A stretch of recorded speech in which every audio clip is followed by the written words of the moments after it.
Professor João Vicente, muito obrigada. Inclusive, temos algumas perguntas aqui que eu vou tentar administrá-las ao final da nossa apresentação, para que não passemos muito do tempo.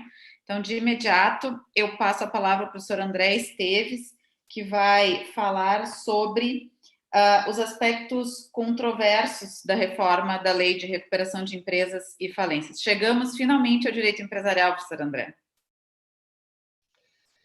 Laís e demais colegas, é um prazer estar aqui com todos aqui, os que estão assistindo também pelo YouTube. E é ótimo não só estar entre amigos, apesar da pandemia, e também tratando de um tema que, querendo ou não, claro, eu estou falando aqui de crise da empresa, infelizmente um tema que vai afetar todos, em maior ou menor grau, e acaba sendo um tema de relevância, acho que para todos, e acaba sendo importante que tratar de alguns breves tópicos. Obviamente que eu não tenho um tempo muito elástico, é um tempo curto, eu tentarei dar uma visão geral e pontuar alguns aspectos. Basicamente, o tema sobre os aspectos controversos da reforma tem ligação com um PL que já foi aprovado na Câmara com pequenas modificações de texto, o PL 1397 de 2020, que é uma reforma emergencial, teoricamente, para ajustes transitórios em relação àquilo que fosse mais consensual. Mas, apesar de ser uma proposta de um PL razoavelmente consensual, tem apresentado grandes debates do Brasil inteiro e por diversos avanços controversos e outros aspectos que poderia eventualmente avançar de forma diversa. A ideia do PL é uma tentativa de desjudicializar e encontra um certo respaldo naquilo que o professor Kirchner já mencionou anteriormente do dever de renegociar, que é uma experiência considerada talvez um pouco mais bem-sucedida na França, um pouco menos bem-sucedida na Espanha, mas seria um marco do qual partimos com a noção de que o judiciário não dará conta de todas as demandas que nós teremos. Se assim nós temos diversas rupturas nas mais diversas áreas, trabalhista, consumidor, contratos em geral, questões de direito constitucional, naturalmente tudo isso deságua para um problema sobre o qual o judiciário, ao menos, não está preparado neste momento. E por isso, uma ideia de tentar ao máximo desjudicializar e fazer com que as pessoas tomem iniciativas autônomas ou paralelas ao judiciário. E quando falamos dessas discussões, claro que poderíamos falar de avanços maiores, enquanto na Alemanha, 15 anos atrás, se discutia e foi implementada a ideia de recuperação aplicável a consumidores, e nos Estados Unidos nós temos recuperação aplicável a municípios. Aqui ainda discutimos, ao contrário do resto do mundo, se isso é algo exclusivo para empresários ou não empresários, e mesmo a reforma emergencial não muda o escopo de a quem se aplica recuperação e falência, mantendo à margem aqueles agentes econômicos ou atividades em geral que não sejam empresárias. Como, aliás, tivemos recentes controvérsias relevantes no caso da Ubra, no caso da Universidade Cândido Mendes, extrema controvérsia, caso da Unimed Norte-Nordeste, a Unimed Paulistana, produtores rurais que ficam à margem. E isso porque nós temos uma concepção um pouco arraigada ainda de que a recuperação seria uma forma, um benefício ao devedor empresário, enquanto penso que deveria ser enxergado, como no resto do mundo, como uma forma de preservar a atividade e reorganizar passivos, mesmo que não empresários, seria algo irrelevante. E aqui, a única iniciativa que vejo neste momento seria o PL 3515 de 2015, para tentar regular o problema do superendividamento do consumidor, no que me parece que não é somente uma questão do consumidor, deveriam ser englobados todos para uma solução do passivo. O PL organiza 3 ideias. Primeiro, uma noção de suspensão legal. Segundo, uma ideia de negociação preventiva. E terceiro, ajuste nos procedimentos já existentes. Em relação à suspensão legal, existe uma controvérsia sobre a natureza, porque os autores do projeto, que aliás trago aqui os elogios, apesar das críticas que faço ao projeto, não posso negar o desprendimento do esforço para trazer uma melhora muito difícil para qualquer um de pensar num projeto nesse sentido, mas eu fico muito feliz pelo esforço empreendido por eles. Mas os autores do projeto dizem, não é uma moratória. Eu diria, não é tão claro isso, porque não é uma moratória, mas afasta qualquer multa. E isso é uma norma de aplicação ope legis, independentemente de quem seja devedor, e neste caso, sim, para suspensão legal, empresário ou não empresário, tanto faz se está em crise ou não, o não pagamento de prestações na época da pandemia, a partir de um certo marco legal, para eles não incide multa. Portanto, vai incidir juros, correção monetária, mas multa não. Isso seria uma característica típica de moratória. A crítica a este ponto é porque, no momento em que vivemos, nós temos não um problema de um devedor em específico, mas uma crise de liquidez geral. E, portanto, no momento em que eu crio estímulos para o não cumprimento de obrigações, neste momento, eu também posso gerar crise ao próprio credor, que, no geral, também é devedor em outros tantos momentos. Na negociação preventiva, que também a ela foi albergada uma noção de agentes econômicos, portanto ampliaram. Não ampliaram para recuperação de empresas, continua sendo somente para empresas, para atividades empresárias, mas negociação preventiva seria a seguinte ideia: vamos tentar, para aqueles que confessam crise, após a suspensão legal, eles terão a oportunidade de pedir ao juiz uma proteção dizendo que está em dificuldade e precisa de um período para negociações. Claro, com isso, com suspensão de atos expropriatórios em geral.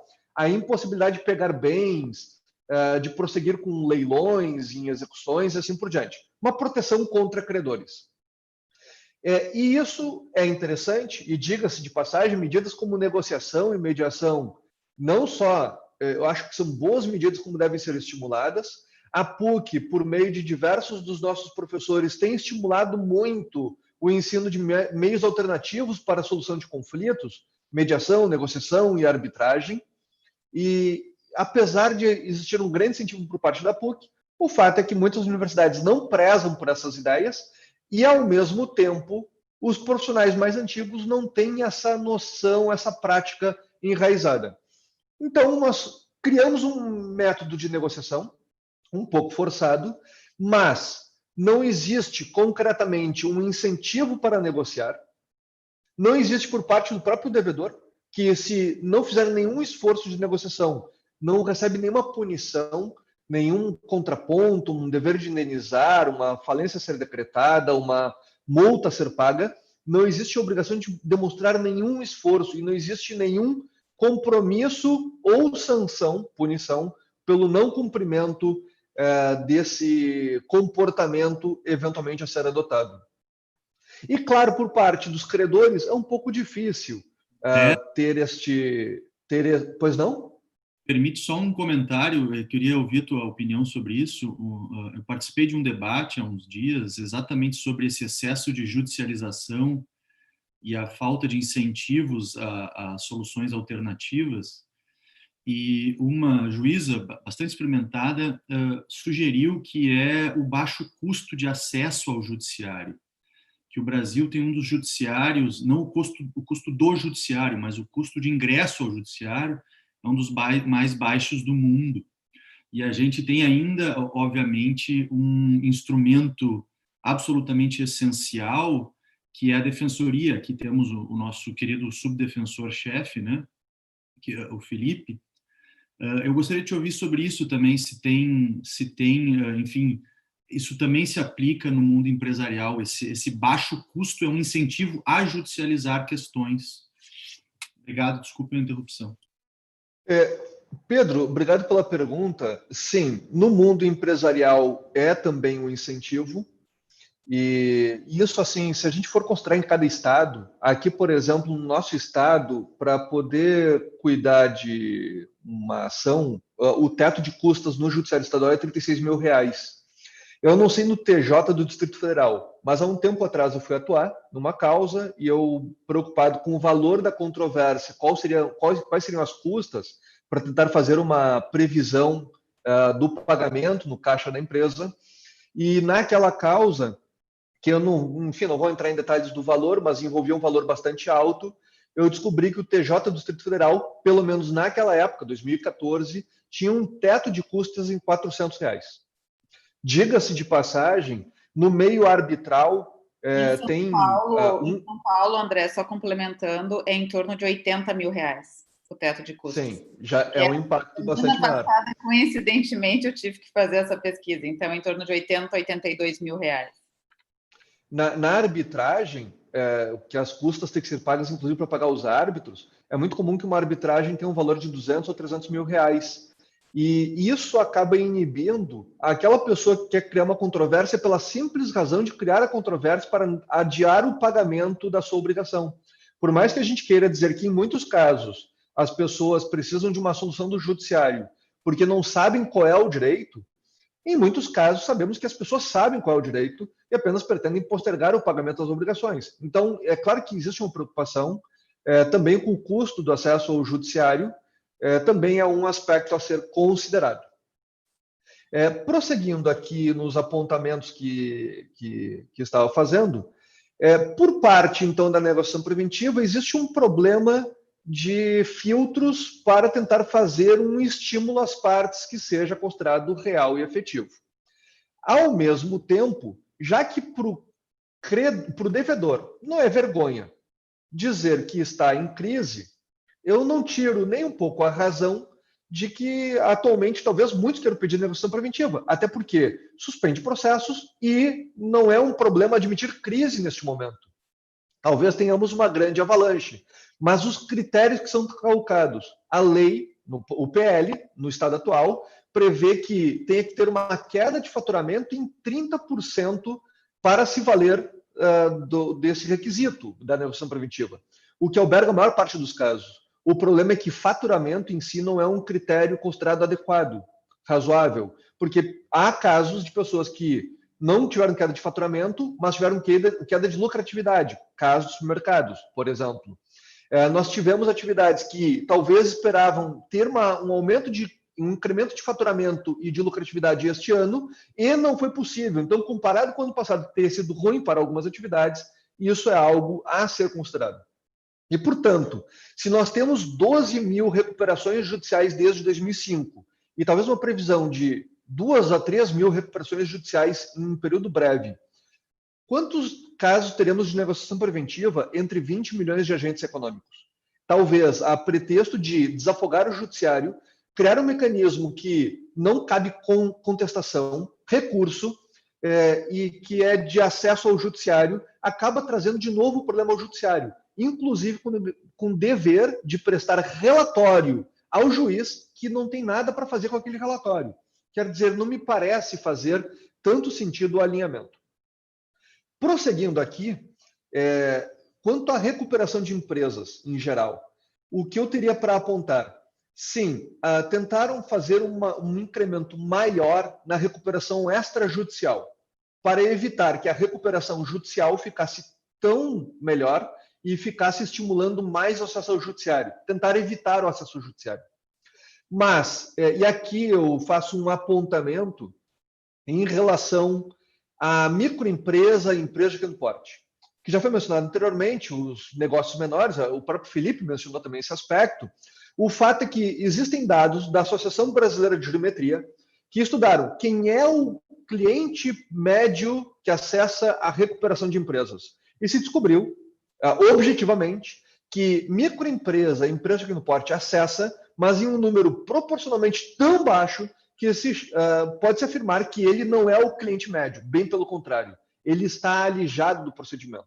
E quando dizemos sobre isso, mas o que poderia se fazer para melhorar? Boa parte, mesmo a pesquisa vai dizer, boa parte dos clientes microempresas e empresas de pequeno porte dizem, não consigo a documentação, não consigo acessar a documentação.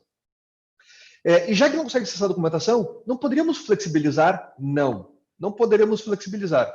Mas se vocês pegarem de novo o paralelo com o resto do mundo, E a gente tem muitos documentos no Brasil para entrar. Basta olhar o artigo 51 da Lei de Falências, é muita coisa. Só para observar, eu estou a 30 segundos de encerrar meu tempo, eu peço mais 2 minutos para fechar em 17. O Pedro fez uma pequena interrupção, eu peço só mais 2 minutos de acréscimo.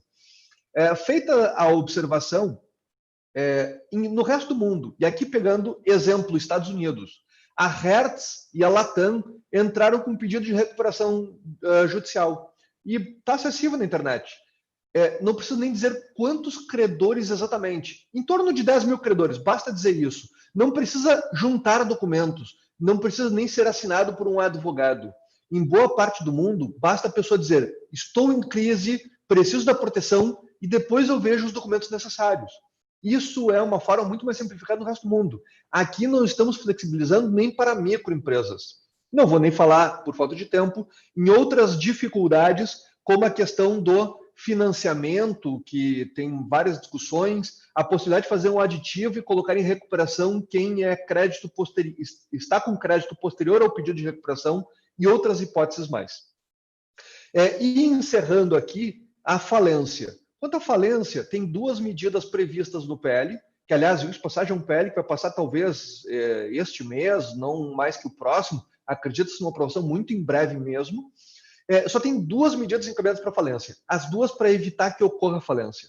E o fato em si é que parece haver muita preocupação com as empresas que não deveriam quebrar e tem que tentar salvar elas. Mas acho que mais importante do que pensar nas atividades a recuperar, o que é muito importante, deveríamos pensar no problema das pessoas que não retornarão, o que será um manancial, um número substancialmente maior do que as atividades recuperáveis. Nós teremos muitos donos de supermercado ou donos de pequenos comércios que fecharão as portas e não retornarão. Com um tempo de falência em média de 10 anos, aproximadamente, segundo algumas estatísticas, embora haja uma certa divergência neste ponto, e considerando que as pessoas podem ser cobradas para depois dos 10 anos ainda, o fato é que, na prática, na realidade atual, ao contrário de outras experiências como os Estados Unidos, que tem o Fresh Start, que permite uma retomada mais rápida da atividade e que as pessoas possam se reinserir mais rapidamente, nós não temos, talvez por uma questão cultural, essa possibilidade. E o fato é que eu imagino que nós teremos grande número de empresários individuais ou empresas quebrando e uma grande informalidade e uso de laranjas, talvez depois, porque nós temos um sistema que não permite o retorno à atividade empresária. Feitas as minhas considerações, peço desculpas pelo meu excesso de tempo e agradeço novamente pelo convite. Obrigado. Doutor Pedro? André, só para a gente, já que tu usou 2 minutos, eu queria também usar 2 minutos para te fazer uma pergunta que, na verdade, é uma dúvida fundamental minha, que eu venho discutindo com alguns dos teus colegas, especificamente o professor Luiz Felipe Spinelli, que diz respeito ao crédito tributário nesse momento pandêmico, né, em empresas de recuperação e recuperação judicial. A gente tem um tratamento do crédito tributário de forma quase que indisponível, que a jurisprudência vem, de alguma forma, relativizando, né, especialmente nas execuções fiscais e nos atos de constrição patrimonial, ou seja, o juiz da execução retém patrimônio da empresa recuperanda para solver o crédito tributário. Eu queria saber de ti, e da Laís, obviamente, né, se vocês acham que nesse momento haverá uma maior ainda relativização dessa, aspas, indisponibilidade do crédito tributário para as empresas recuperandas, ou se não vai mudar diante da concepção dos juízes de recuperação judicial em virtude disso. Obrigado. João Vicente, eu não sei se tu é uma pergunta também para o André, se for, se tu quiser fazer. Na verdade, eu queria só fazer um rápido adendo ao comentário do André, no sentido de que essas empresas não vão se recuperar, o que significa dizer que esses postos de trabalho vão desaparecer definitivamente, e essas pessoas vão ter 2 alternativas: ou elas não vão sobreviver, ou elas vão sobreviver na informalidade. e sobrevivendo na informalidade vão estar fora da proteção do direito do trabalho. E por isso que nós precisamos tratar esse direito do trabalho de emergência de forma diferente. Era só esse comentário que eu gostaria de fazer.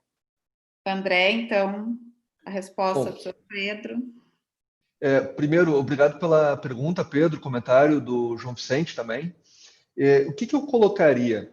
Talvez, assim, se vocês pegarem um pouco mais para trás, em 2016 foi formada uma comissão para fazer um PL, para fazer um projeto de lei, que acabou sendo o projeto de lei 10.220 de 2017, organizado por notáveis professores, enfim, não vou entrar muito em detalhes. E o projeto estava muito organizado. Aí passou pelo Ministério da Fazenda e, sabidamente, o Ministério da Fazenda fez diversas modificações. Nas modificações do Ministério da Fazenda, houve uma crítica muito aguda porque seria uma reforma do fisco, porque teria muitas disposições no interesse do fisco. Ao que eu tenho notícia, o fisco, em geral, se convenceu de que se ele segurasse de forma muito abrupta recuperações para proteger o seu crédito, talvez inviabilizasse a atividade e o recebimento de novos tributos, assim por diante. Mas eu diria, e talvez dando uma resposta um pouco mais ampla, porque eu não vejo muitos movimentos diferentes em relação à posição do fisco, mas eu diria que se nós olharmos sistemas mais maduros de recuperação de empresas, eu diria que o ideal seria englobar mais credores e submeter o máximo possível deles ao procedimento. Aqui, para trazer uma experiência, talvez em um minuto, do professor João Pedro Scalzilli e outros mais. O professor João Pedro Scalzilli, nosso colega na PUC, foi junto com outros tantos professores para Oxford, na Inglaterra, e nos seus estudos por lá, os brasileiros que foram para lá ficaram muito impressionados. Por quê? Aqui no Brasil, olhem como é que está a lei. Artigo 83. Tem o credor trabalhista, daí tem o credor tributário, tem o garantia real, tem, enfim, o quirografário, tem privilegiados especial, geral. Como é que funciona no exterior, e no caso da Inglaterra, por exemplo? Na Inglaterra, existem os credores com garantia e sem garantia. Ponto. Alienação fiduciária ou outra forma de garantia é com garantia. Mas e os demais sem garantia? Fisco, sem garantia. Trabalhista, sem garantia. Consumidor, sem garantia. Tal qual o quirografário. Não existe uma distinção relevante. E, aliás, de passagem, no sistema americano, o secretário do Tesouro norte-americano, ele vota em planos de recuperação. E aqui, me parece que esse distanciamento que nós temos é um dos aspectos que dificulta a reorganização das empresas. Porque, em alguns casos, se a alienação fiduciária não participa, se o credor tributário não participa, se o trabalhista participa e tem que pagar em 12 meses, no final das contas, a gente acaba tendo uma impossibilidade, por vezes, de fazer uma reorganização séria. E isso é uma dificuldade real. Então, eu diria que, num mundo, um modelo mais ideal seria o caso de englobar a todos, mas me parece que a gente tem problemas culturais muito marcados que acabam criando muitos privilégios a muitos grupos.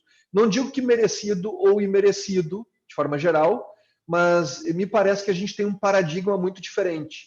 E eu não vou nem dizer só por isso, mas por outros paradigmas similares, eu acredito que tudo isso contribui para que tenhamos um nível médio geral de empresários que acaba sendo um nível mais ou menos, talvez inadequado, porque o empresário altamente técnico, altamente capitalizado, talvez tenha muito receio de colocar seu capital em atividades de muito risco, porque o nosso sistema oferece muitos riscos, isso é um fato.